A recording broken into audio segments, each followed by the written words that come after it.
Happy podcast day, everybody. I have the lovely Ann Aguirre on the podcast. She is the author of wonderful books, which include Heartwood Box, which has been my favorite book of the week, but that one is amazing. And she has a book coming out with Rachel Caine. It's the third in a series that they write together called Honor Lost. And that came out on February 11th. So make sure you go ahead and buy that after listening to Ann. She's going to tell us all about her author journey and share some really great insights from the author side of the publishing industry. And let's go ahead and get started. Let's start by having you tell us about your recent novel, Heartwood Box. And also you have an upcoming novel with Rachel Caine, which is part of a series you guys have done together. Yes, that's correct. Heartwood Box came out in July. It is a very interesting story. It's a bit quirky, and I like to describe it as the Lake House meets Stranger Things. Oh, that's which is quite an odd.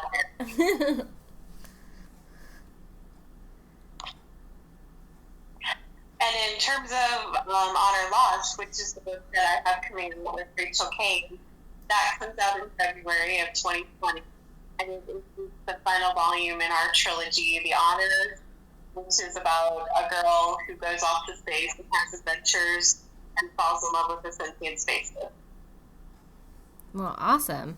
I have read Heartwood Box, and I think that your description is perfect. Like Lake House meets Supernatural, or not Supernatural, but Stranger Things. I think that's like the best way to put it. I haven't read the first two in the Honor series, but that sounds really cool. That sounds like right up my alley. And you have a lot of novels under your belt. So could you tell us a little bit about your journey to getting published, to getting where you are right now? Yeah, absolutely. I pretty much always knew that I wanted to be a writer. I was 4 when I taught myself to read. Wow. And I loved books going on. And then when I was about 8 or 9, my elementary school had a writing competition. It was statewide. It was the Young Authors Conference. And I wrote my own little storybook, and I illustrated it, and I bound it with board and with metal clips. It was called Mystery of the Golden Doubloon. It was a very Scooby-Doo style picture. And I ended up winning for my school, and I went to the state to represent my school. And the guest speaker for that event was Sal Silverstein, which was a huge deal. Yeah. And he read to us Where the Sidewalk Ends. And I can remember when I was sitting there listening to him read his poetry, it occurred to me that someone must have paid him to put his work in that book. That was when I realized it was a job. And that was when I decided that was the job. And even though I have had other jobs over the years, that was still the one I always lusted after. And I wrote my first novel at 15. I got my first rejection at 16. And those rejections persisted sporadically until I was 36, at which point I sold my first book, which was The Space, to Ann Sowers at 8. And ever since I sold to Ann, I have written into over 40 novels. I put a lot of count at this point. Yeah. And it's been a really good 11 years. Really good. That's an amazing 11 years. So, although I guess it's like 12 now, isn't it? Since it was 2019. Yeah. And we're like at the tail end of it too. We're almost, it's crazy. I can't even, the year goes by too fast. Well, that is amazing. I think, you know, I have always loved writing and always wanted to you know, have it as my job too. So I love hearing those stories of other people who, like, from a very young age were like, oh yeah, this is exactly what I want to do. I think that's really cool. So how did you approach querying? Did you query before you sold that novel to get an agent, or? Yes, absolutely. essentially what happened was I had an agent at the time, but she was trying to sell a rom-com that I had written, and I'm just really not the rom-com sort of person. Mm-hmm. Even if I try to make it funny, and it is like sort of funny, it's also going to be a bit dark and grim, because that's just what I write. Yeah. So my agent at the time tried to sell a book I had written, but it just wasn't quite on the market. So, like, all the editors were saying, you know, she's really right, but this is not exactly pointing, so send us something else. But she was trying to get me to take another crack at a rom-com, but this was back in, like, 2006, when chick lit was very popular. Yeah. Like, the and the shopaholic stuff, I think, was right around that time. And I just couldn't hit that target. And I got frustrated with trying. And I just decided to sit down and write something for me, for fun, that was like all the things that I wanted to read, which was like science fiction and space opera, but with like a lot more romance, typically fun. Yeah. And that book would eventually become Grim Space. But unfortunately, I couldn't get my agent at the time to even read it. She had it for like 6 months, and eventually she came back to me and said that she hadn't read it, she didn't plan to read it. To her, the premise just sounded unsellable. That was what she said. Wow. So at that point, I had to decide between my current agent and this book that I had written that I really loved, and I ended up parting ways with my agent, and then I started the search all over. I want to say that I went to agentquery.com, and I just did a search of people who recommended like romance and science fiction, like both. And then I just started cold querying off that, and I ended up signing with a different agent who did sell Grim Space within like a month. Wow. So clearly it wasn't unsellable. Yeah. I think it just shows you, though, that, you know, you want your agent to love your book as much as you do, so you had to take that chance and find somebody else who clearly championed it for you and made the right call. It was the right move. Yeah. Would you have any tips for writers who are in the querying process right now, based on your experience back then, but also just, you know, what you've seen throughout the industry? I would say don't settle. If you get an offer from someone who doesn't really tick all the boxes, or who just doesn't feel quite right for some reason, I wouldn't accept an agent who doesn't feel like he or she can make your dream come true. Don't accept representation thinking that any agent's better than no agent, because that actually happens. Yeah. If you end up with someone who isn't passionate about the project, or who doesn't work the way that you would like them to, you're going to run into personality conflicts down the line. And if you do a substandard job fixing your project, that book is essentially compromised. To sell, it's not like you can take this book to a different agent and hope that they can pitch it better. You basically burned your bridges with that book. I think that's super good advice. I think it is easy, just with how long everything can take. You know, I think you have to be a patient person, or try to be patient as a writer, getting an agent and the whole publishing process. But I think a lot of times it can feel like, oh, this one agent really likes it, so I have to sign with them, because then I'll just be able to check that box off my list. But, you know, an agent is such a crucial partner in this part of the business that you definitely don't want to settle. Definitely want to find somebody who's going to be the right fit for you. Yes, exactly. And, you know, it doesn't mean that person is a bad agent. It may just mean that their style just is not compatible for you. Yeah. There are some agents that are very hands-off, editorial-wise. They expect you to bring your A game and have a completely professionally polished book that people sell, and they'll be very sharpish, and they're not going to talk to you that often. It's going to be businessy. And if that's what you're looking for, that would be perfect for you. Some authors prefer a little more personal connection, or they want a little more editorial feedback from their agent. And these are all the kinds of things you need to consider before you sign a contract. Yeah, definitely good things to keep in mind. So, Anne, let's talk a little bit about writing, the actual process of writing and then being an author. My first question is, what is the hardest part of writing for you? And then what's the hardest part of being an author for you? The hardest part of writing, this is going to sound a bit obvious, but it's the actual writing. Yeah. It's exhausting to create something for something. Mm-hmm. And it can be very frustrating when you have a mental vision of how you want the scene to come across, and then you realize as you're writing it that your execution just is not living up to your imagination.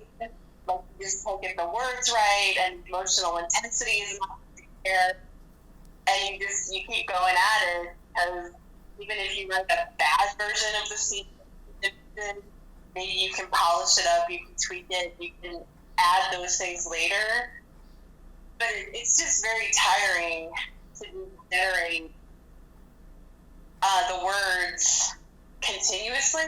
And just on a personal level, I am very easily distracted. I have started writing on an Alpha Smart, and I have myself away from the internet, away from the TV, away from anything that could potentially draw my attention. Yeah.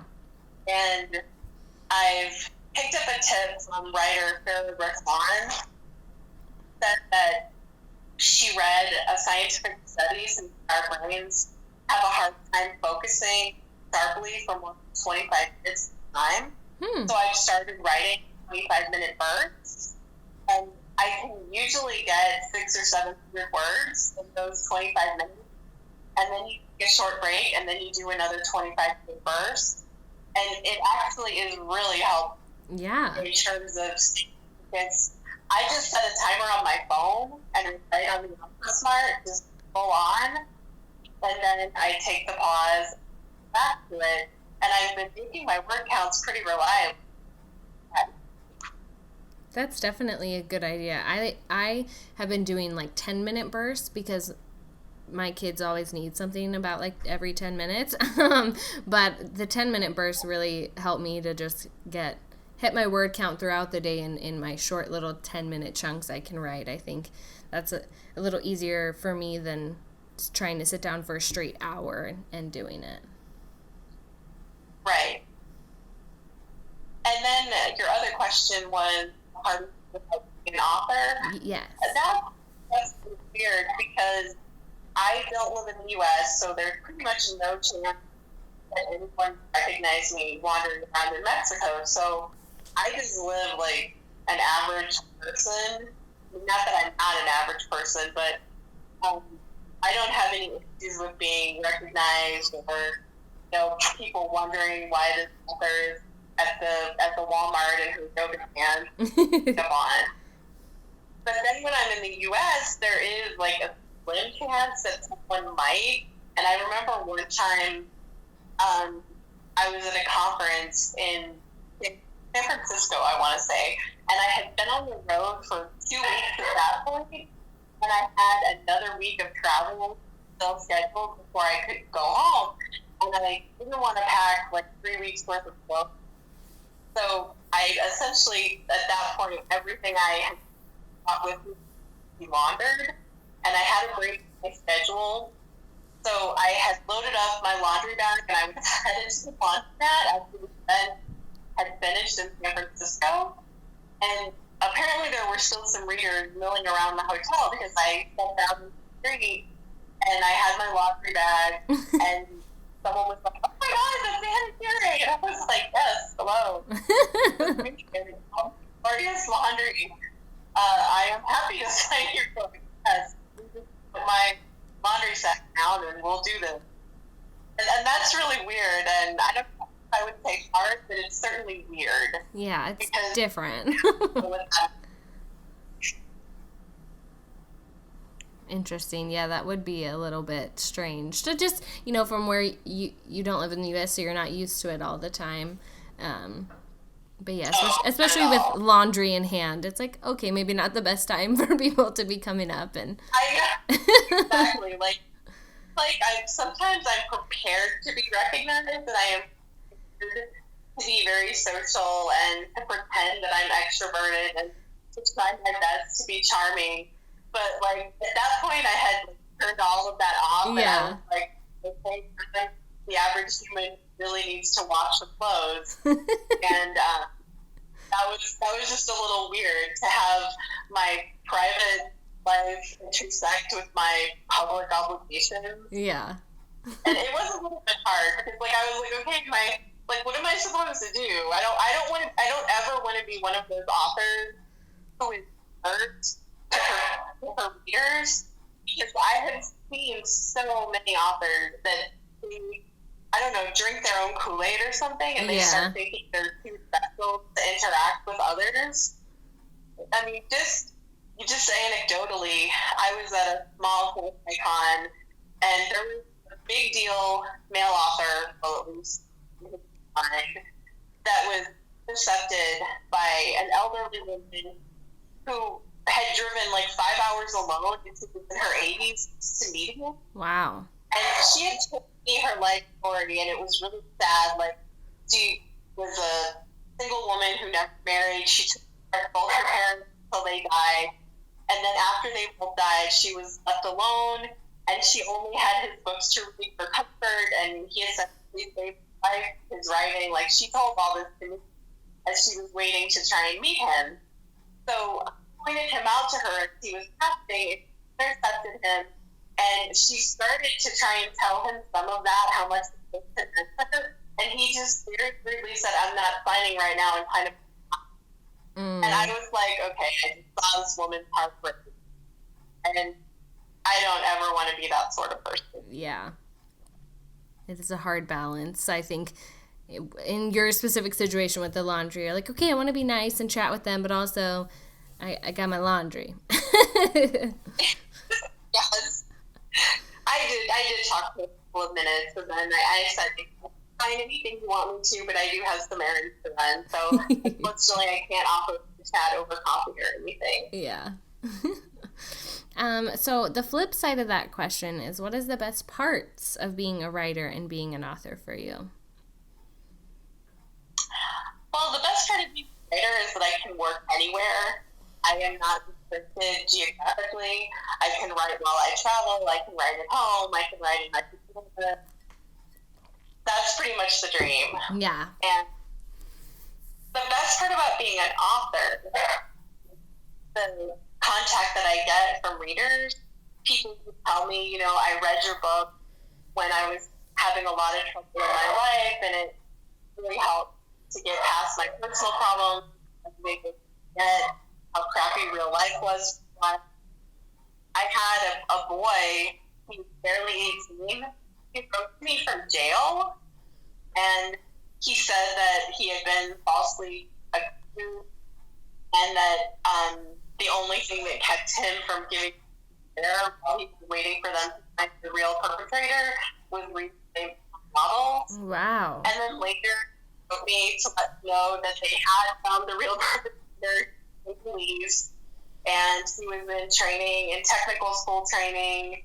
And then later he wrote me again several years later to tell me he was engaged. Aww. And he was doing really well. And that's the kind of thing that just means so much, to know that I actually helped someone with fiction. Yeah, that's an amazing story. And just the connection that people get from your words and the world and characters that come from your brain, that's very special. Yeah, definitely. I love it. So my next question is, are you a pantser or a planner? Do you know what both of those things mean? Because sometimes people don't. Yes. Okay. Yes. So are you pantser or a planner, or somewhere in between? Somewhere in between. I usually will start out writing a book just sort of freehand, and I'll just let my imagination run wild. And that usually runs through about the first act or so. Mm-hmm. I write my books with a 3-act structure. And usually as I'm going into the middle, I'm like, okay, I need to really think about where I'm going here. Because I always know my starting point, and I always know what I want at the end, but I don't have all the middle bits planned out. So I'll write the first section just kind of, and then the second act I will plot it out, at least generally.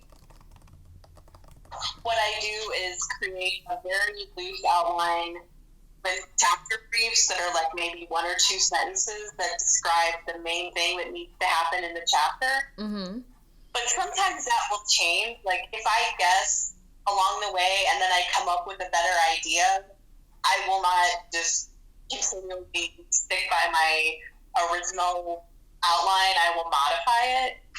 So, I mean, I would say that I'm about halfway in between. I like that you kind of, start with the pantser just to get the idea on the page and then, go back and put the bones to it. I think I love to hear how everybody does it. When I first started writing, I thought that there was a very specific way it had to be done, that everybody had to, outline really hardcore and write it that way, which definitely did not work for me. But I just love to know how other writers do it, because it's so unique to that writer and also to the story, and I think it is something that can be fluid. It can kind of change based on what you're writing. Too. I found that I've pantsed one novel, and then, one of them is like more of a murder mystery that had to be a lot more planned out for keeping track of all the things. So I just always love to hear the answer to that question. Yeah, and you're definitely right. And sometimes it change for one writer from book to book. Yeah. Because I was much more of a pantser in the beginning. I found that was really an inefficient way for me to work, because I wasted so much time when I could have been writing while I was trying to figure out what needed to happen. I would write full steam, and then I would write myself into a corner, and then I would be like, oh crap, how do I solve this? Right. And then I would lose like 2 or 3 days of writing time while I pondered how to rectify my problem. So I have found that if I can, think about where I'm going, that I can avoid losing that time. So for me, the planning is more about efficiency and not wasting drafting time. Like if I'm supposed to be drafting, I need to be moving forward. Yeah. I think that's a good way to think about it, because I've found that same problem with pantsing. You get yourself into a weird spot, and then you're like, what the heck do I do with it? But just even having very simple, broad plot points is helpful to help you direct where you need to go next. Exactly. Then that's why I modify my process. I'm still not a really super detailed outliner, but even if I can't figure out the whole next act, I try to do chapter briefs, like say 5 at a time. Yeah. So that I always where I'm going. Yeah. I think, and that gives you flexibility. I think, like you mentioned, if you do it like 5 ahead, then you're not like, I always feel like sometimes I lock myself into a box. I know that you don't have to like follow your outline that you've created, like you can change it, but I like to do it just, that same way, like a few chapters ahead, because then I can be a little bit more flexible with what happens. That's what works best for me too. Yeah. So my next question was, when did your love of writing start? But you kind of already answered that for us with, your answer to getting your journey to where you are now, which I think is awesome. That's so cool that you got to hear from Shel Silverstein. Jealous. That's what everyone says who interviews me. They're like, I can't believe you got to hear Shel Silverstein read. And I'm like, I know, it's a big deal. That's so huge. That's so awesome. I love it. Well, my next question for you is, what does your revision process look like? So, of course, you have, your agent and editors and all of that. But before you send it off to anybody, what do you do to make sure that it's the best it can be? I mentioned briefly that sometimes I know that a scene is not coming across properly. It's not as good as I imagine. I will just make notes as I go about things that I know that I'm dropping the ball on. But I don't worry about it as I'm drafting. Like, it is what it is. Yeah. If I get something down, I can revise it later. So, I mean, I generally have a sense of what scene isn't performing at peak.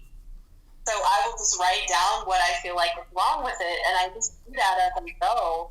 So then by the end, I have a list of things that I need to address. And then I go back through and I address all those things and remove them.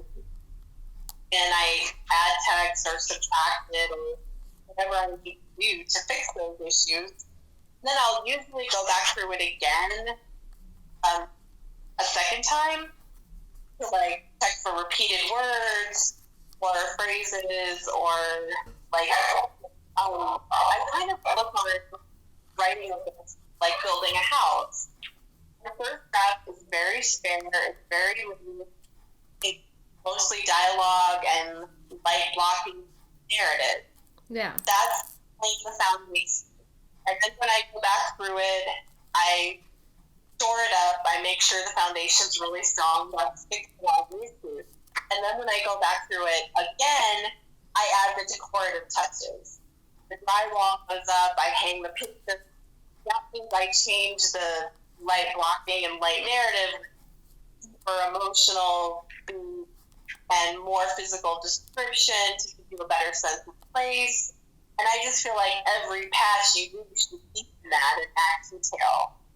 And that way you don't have to waste your time cutting extraneous passages. If you start lean and just gradually add words, and you'll revise up to your word count. Yeah. So I am draft might be 80,000 words, and maybe my end goal is 90,000, and I will add those 10,000 in subsequent passes. And that way I make sure they're the right words, so I haven't wasted my time. I have an acquaintance who regularly, like, if she wants to write 100,000 words, book would be 30,000, and I'm just like, no, that's a third of a book. Like, that's time is money, man. Yeah. I'm not doing that. Yikes. Because if you write 30,000 extra words and then cut them, yay. That's so many I words just don't work that way. Yeah, that's so many words you would have to cut, and then you might even have to cut more than that to really get it where you want. That is so much work. I couldn't imagine overwriting like that. Yeah, it's not for me either. But that is the way I revise. I like that. I will start either 5,000 or 10,000 lower ultimate word count, and then I'll move it up to the word count in subsequent passes, and then it goes to my agent, and then it goes to my editor. And I do revise with feedback from both of them. Yeah. I think that's a good way to think about it. I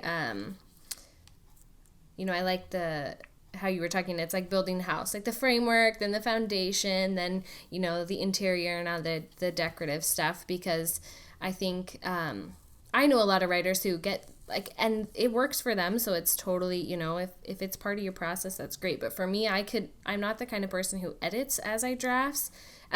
So I like that you make those notes of things to go back and change, and you don't let it stop you from the process of just getting that initial, 80 or whatever 1,000 words down. That is the only way that I've been able to finish novels. Yeah. Because early in my career, when I let myself be a perfectionist, I would write one chapter and then spend months perfecting it.